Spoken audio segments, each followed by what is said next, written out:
ನಮ್ಮ ವಿಡಿಯೋನ ಕೊನೆ ತನಕ ನೋಡಿ. ನಮ್ಮೆಲ್ಲ ಪ್ರೀತಿಯ ಯೂಟ್ಯೂಬ್ ಫ್ಯಾಮಿಲಿಗೆ ನಮ್ಮ ಫ್ಯಾಮಿಲಿ ಕಡೆಯಿಂದ ನಮಸ್ಕಾರಗಳು.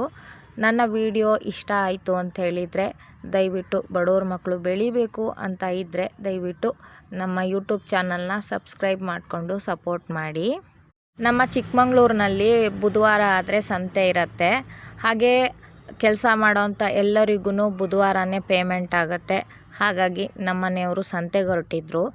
ಆದರೆ ಇವತ್ತು ನಾವು ಎಲ್ಲ ಸಂತೆಗೆ ಹೋಗೋಕ್ಕೆ ರೆಡಿಯಾಗಿದ್ವಿ. ಯಾಕಂದರೆ ಮನೆಯಲ್ಲಿ ಮಕ್ಕಳು ಇದ್ದು ಬೋರ್ ಹೊಡೆದಿರ್ತಾರಲ್ವ. ಹಾಗಾಗಿ ನಮ್ಮ ಮನೆಯವರಿಗೆ ನಾವೆಲ್ಲ ಬರ್ತೀವಿ ಅಂದ ತಕ್ಷಣ ಜೋಬಿನ ದುಡ್ಡೆಗೆ ತೋರಿಸ್ತಾಯಿದ್ರು. ಇರಲಿ ಪರವಾಗಿಲ್ಲ ಕರ್ಕೊಂಡೋಗಿ ಅಂತ ಹೇಳಿದ್ದಕ್ಕೆ ಆಯಿತು ಹೊರಡಿ ಅಂತ ಹೇಳಿದರು. ನಾವೆಲ್ಲ ಹೊರಟ್ವಿ.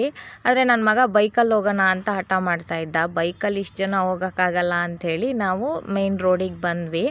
ಅಲ್ಲಿ ನಮಗೆ ಒಂದು ಆಟೋ ಸಿಕ್ತು. ಆಟೋದಲ್ಲೆಲ್ಲ ಹತ್ಕೊಂಡು ಹೋದ್ವಿ. ಪ್ರತಿ ಸರಿ ಸಂತೆಗೆ ನಾನು ನಮ್ಮ ಮನೆಯವರು ಇಲ್ಲ ನಮ್ಮ ಮನೆಯವರು ಮಾತ್ರ ಹೋಗಿ ಬರೋದು. ಈ ಸರಿ ಮಕ್ಕಳೆಲ್ಲ ಇರೋದ್ರಿಂದ ಟೋಟಲ್ ಕುಟುಂಬನೇ ಇವತ್ತು ಸಂತೆನ ಜಾತ್ರೆ ಥರ ಎಂಜಾಯ್ ಮಾಡಿಕೊಂಡು ಹೋಗ್ತಾಯಿದ್ದೀವಿ. ತುಂಬಾ ಖುಷಿ ಆಗುತ್ತೆ. ನಮ್ಮ ಚಿಕ್ಕಮಂಗ್ಳೂರು ಟೌನಲ್ಲಂತೂ ಬುಧವಾರ ಆದರೆ ಎಲ್ಲಿಲ್ಲದೆ ಇರೋ ಟ್ರಾಫಿಕ್ಕು ತುಂಬಾ ಜಾಮ್ ಆಗಿಬಿಟ್ಟಿರುತ್ತೆ. ಆದರೆ ನಾವು ಹೋಗಿದ್ದ ಟೈಮಿಗೆ ಸ್ವಲ್ಪ ಕಮ್ಮಿನೇ ಇತ್ತು. ಯಾಕಂದರೆ ನಾವು ಸಾಯಂಕಾಲ ಅಷ್ಟೊತ್ತಿಗೆ ಹೋಗಿದ್ವಿ. ಬೆಳಿಗ್ಗೆ ಹೊತ್ತು ತುಂಬಾ ಟ್ರಾಫಿಕ್ ಇರುತ್ತೆ. ಮತ್ತು ಸಂತೆಗೆ ಹತ್ರ ಬಂದ್ವಿ. ನಾವು ಸಂತೆ ಹತ್ರ ಹೋಗಿದ ತಕ್ಷಣ ಯಾವುದೇ ವಸ್ತುನ ಬೇಗ ನಮ್ಮ ಮನೆಯವ್ರು ತೊಗೊಳ್ಳೋದಿಲ್ಲ.